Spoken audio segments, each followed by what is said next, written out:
Om Shanti. Hello friends, आज के video में आप सभी का बहुत बहुत स्वागत है। आज हम चर्चा करेंगे परलोक जाने से पहले सभी से क्षमा मांग लें। तो आज हम बताएंगे कि कई अच्छे संपन्न परिवारों में भी, कई घरों में भी देखा कि परिवार तनाव, उदासी से, अनेक दुखों से गुजर रहा है। कई संपन्न परिवार आज मैं देखता हूँ दवाइयों पर चल रहा है।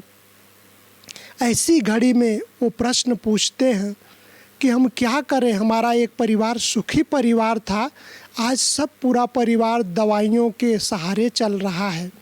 ये क्या गति है? तो हम उनको यही बताते हैं कि कुछ संसार में ऐसे लोग हैं जिनसे हमें क्षमा मांग लेना चाहिए, क्षमा कर देना चाहिए। इसकी एक सूक्ष्म गति है, बहुत सूक्ष्म गति है। ये है इस जन्म के कर्मों का फल, या ये कहें कि कई आत्माओं के पूर्व जन्मों के कर्मों का अचानक हिसाब किताब आ जाना, ये भी एक बहुत बड़ा सूक्ष्म गति है। अब मैं आपको बताऊंगा कि इस संसार में कुछ ऐसे लोग हैं जिनसे हमें अभी क्षमा मांग लेना चाहिए, क्योंकि वर्तमान समय अंतिम समय चल रहा है, अंतिम का भी अंतिम समय चल रहा है। ऐसी घड़ी में हमें क्षमा मांगना, क्षमा करना, यह बहुत अनिवार्य है। अब मैं बताऊंगा कि कुछ ऐसे कौन से लोग हैं जिनसे हमें क्षमा मांग लेना चाहिए। सबसे पहले हमें स्वयं से और दूसरों से क्षमा मांग लें। क्षमा मांगने की विधि बता देता हूँ कि जब भी आप रात को सोते समय क्षमा याचना कर ले, चाहे तो हाथ जोड़ करके भी क्षमा कर मांग सकते हैं कि ये संसार की महान आत्माएं, पुण्य आत्माएं, देव आत्माएं, इस जन्म में या पूर्व जन्मों में हमने आपको दुख दिया होगा, कष्ट दिया होगा, तो आप मुझे क्षमा कर देना। यह आपको क्षमा मांगना है दूसरों से, और क्षमा करना भी है। अब दूसरा संकल्प करेंगे, हे संसार की महान आत्माएं, देव आत्माएं, पुण्य आत्माएं, इस जन्म में या पूर्व जन्मों में हमने आपको कोई कष्ट दिया होगा, तो हम भी आपको क्षमा कर रहा हूँ, क्षमा मांग रहा हूँ, आप भी मुझे क्षमा कर देना। इसको सुबह शाम, रात को सोते समय और दिन में कभी भी कर सकते हैं। क्षमा मांगना, क्षमा करना, स्वयं को और दूसरों को। दूसरी बात बताएंगे, अपने मित्रों को भी क्षमा कर देना। मित्रों को, दोस्तों को, जिन्होंने हमें विपरीत परिस्थितियों में भी मदद किया, साथ दिया, सहयोग दिया। तो ये संसार के मेरे मित्रों, अगर इस जन्म में और पूर्व जन्मों में अगर मुझसे कोई कष्ट हुआ हो, आपको दुख दिया हो, तो आप मुझे क्षमा कर देना। तीसरी बात हम आपको बताएंगे, सबसे बड़ी बात है कि अपने शत्रु को भी क्षमा कर देना। संसार में शत्रु को लोग कम क्षमा करते हैं, लेकिन कहते हैं श्री भगवान वाच है, क्षमा करोगे, क्षमा मांगोगे तब क्षमा मिलेगा। तो आप क्षमा मांग लें अपने शत्रु से, जिन्होंने मुझे आगे बढ़ने का चांस दिया। आपको बहुत बहुत क्षमा है, आपने हमें आगे बढ़ने का चांस नहीं दिया होता तो आज मैं आगे नहीं बढ़ पाता। तो आपको बहुत बहुत क्षमा। जाने अनजाने में हमसे अगर कोई गलती हुई हो तो आप मुझे क्षमा कर देना। तो अपने शत्रु को भी क्षमा कर दें। अब नंबर चौथी बात बताएंगे, अपने बॉस को भी क्षमा कर दें।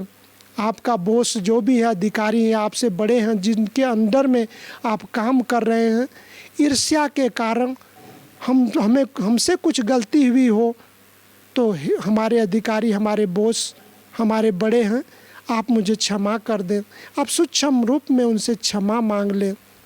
अब मैं बताऊंगा नंबर 5वीं बात कि अपने भाई बहनों को भी क्षमा कर दें, चाहे लौकिक चाहे अलौकिक परिवार में।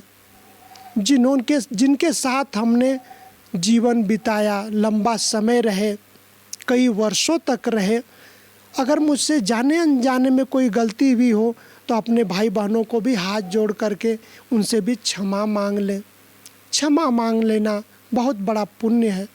अब मैं बताऊंगा नंबर 6, अपने माता पिता से भी क्षमा मांग लें। जिस माता पिता ने हमें प्यार दिया, पढ़ाया लिखाया, आगे बढ़ाया, तो माता पिता से भी क्षमा मांग लें कि जाने अनजाने में हमने माता पिता को कुछ बोल दिया हो, जिनके कारण उनको ठेस पहुंची हो, तो अपने माता पिता से भी क्षमा मांग लें। अब नंबर 7वीं बात है, अपने पूर्वजों से भी क्षमा मांग लें।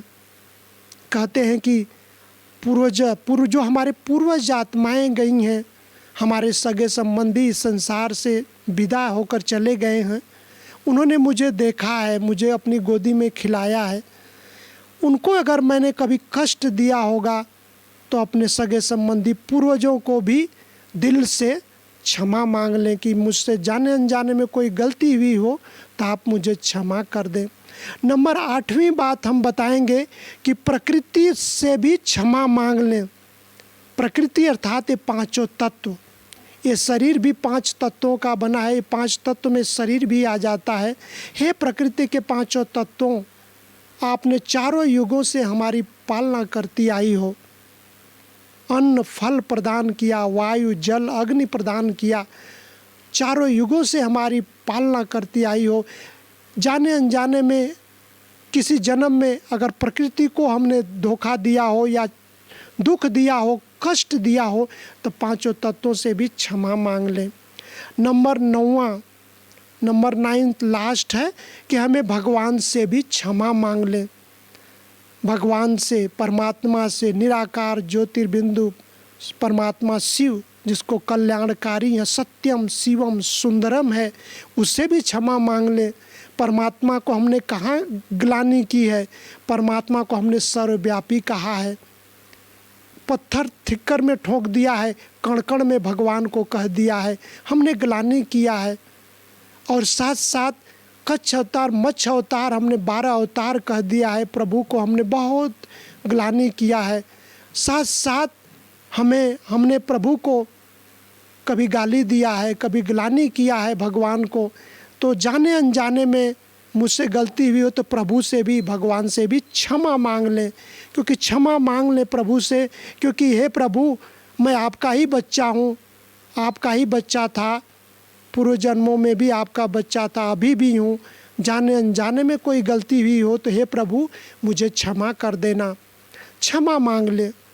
कहा जाता है क्षमा वीरस्य भूषणम, क्षमा कर देना वीरों का कर्तव्य है। भारत में यह होता रहा है।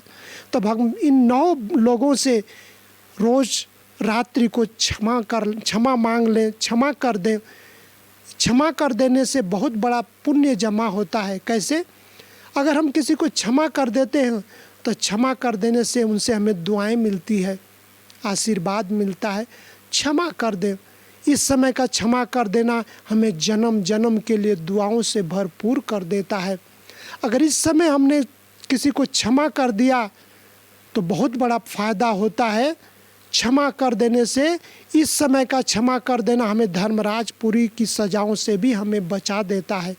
तो हमें क्षमा मांग लेना चाहिए, क्षमा कर देना चाहिए। यही समय है क्षमा मांगना और क्षमा कर देने का। हमारे इस YouTube चैनल को सब्सक्राइब ज़रूर करें ताकि आगे भी और वीडियो प्राप्त होती रहे। धन्यवाद।